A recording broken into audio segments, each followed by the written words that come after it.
തെരഞ്ഞെടുപ്പ് കൺവെൻഷനിൽ തന്നെ കൃത്യമായ ഒരു അജണ്ട മുന്നോട്ട് വെച്ചിരുന്നു. ഈ സർക്കാരിൻ്റെ ഭരണ പരാജയങ്ങൾ എടുത്തു കാണിച്ചു, മലപ്പുറം പരാമർശം ഉൾപ്പെടെയുള്ള രാഷ്ട്രീയ വിഷയങ്ങൾ ഉന്നയിച്ചു.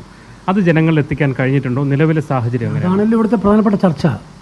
അത്ഭുതപ്പെടുത്തുന്ന കാര്യം 3 ദിവസക്കാലം മുഖ്യമന്ത്രി ഇവിടെ ഉണ്ടായിട്ടും ആ പരാമർശത്തിൽ അദ്ദേഹത്തിൻ്റെ ഏറ്റവും ശക്തമായിട്ടുള്ള കാര്യങ്ങൾ ഉന്നയിച്ചിട്ടും അതിൽ മറുപടി പറയാൻ അദ്ദേഹം തയ്യാറാകുന്നില്ല. അദ്ദേഹം അതിൽ നിന്ന് ഒഴിഞ്ഞു മാറുകയാണ്.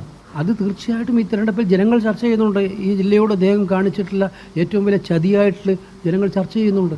ദേശീയപാത വിഷയത്തിൽ താങ്കൾ പബ്ലിക് അക്കൗണ്ട്സ് കമ്മിറ്റിയുടെ ഭാഗമായി നടത്തിയ ഇടപെടലുകളെ ഒരു ജഡ്ജിയാണോ കേസുകളോ പല രീതിയിലാണ് പൊതുമരാമത്ത് മന്ത്രി പ്രതികരിച്ചത്? അല്ല, ഞാനത് കേരള സർക്കാരിൻ്റെ എനിക്ക് അസത്യത്തിൽ അത്ഭുതം തോന്നുന്നതാണ്.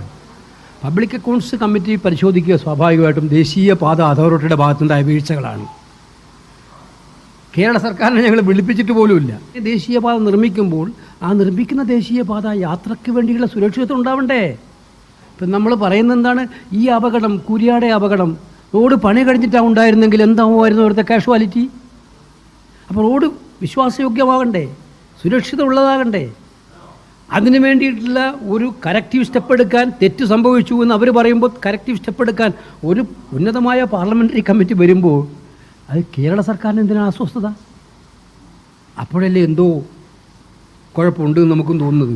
ജനകീയ പ്രശ്നങ്ങൾ ഉന്നയിക്കുമ്പോഴും അതിന് മറുപടി പറയുന്നതിന് പകരം വെൽഫെയർ പാർട്ടി ബന്ധം ഉൾപ്പെടെയുള്ള കാര്യങ്ങളാണ് CM എല്ലാ ദിവസവും ആവർത്തിക്കുന്നത്. അത് വേറെ ഒന്നും പറയാനില്ലാത്തതുകൊണ്ട് 10 കൊല്ലം ഭരിച്ച സർക്കാരിനെ ജനങ്ങളോടൊന്നും പറയാനില്ലാതിരിക്കുമ്പോൾ ഇല്ലാത്ത നോൺ ഇഷ്യൂ എടുത്തിട്ട് ഇങ്ങനെ കളിക്കുകയാണ്. ജനങ്ങൾക്കിത് മനസ്സിലാവില്ലേ? അപ്പോൾ അവർക്ക് നിലവിലുള്ള പ്രശ്നങ്ങളിൽ നിന്ന് ഒളിച്ചോടാൻ വേണ്ടിയിട്ടുള്ള ആയുധങ്ങളാണ് ഈ വർഗീയ ധ്രുവീകരണത്തിലേക്കുള്ള ഒരു ശ്രമമൊക്കെ നടത്താൻ ശ്രമിക്കുന്നത്.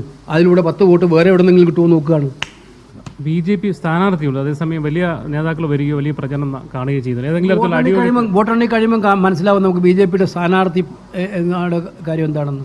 അടിയൊഴുക്ക് എന്തെങ്കിലും പ്രതീക്ഷിക്കുന്നുണ്ടോ? അല്ല, ഞാൻ കേരളത്തിൽ കഴിഞ്ഞ കുറേ നാളുകളായിട്ട് കണ്ടുകൊണ്ടിരിക്കുന്നതല്ലേ BJPയും CPM ഒക്കെ എല്ലാം ബന്ധം. നമുക്ക് നോക്കാം.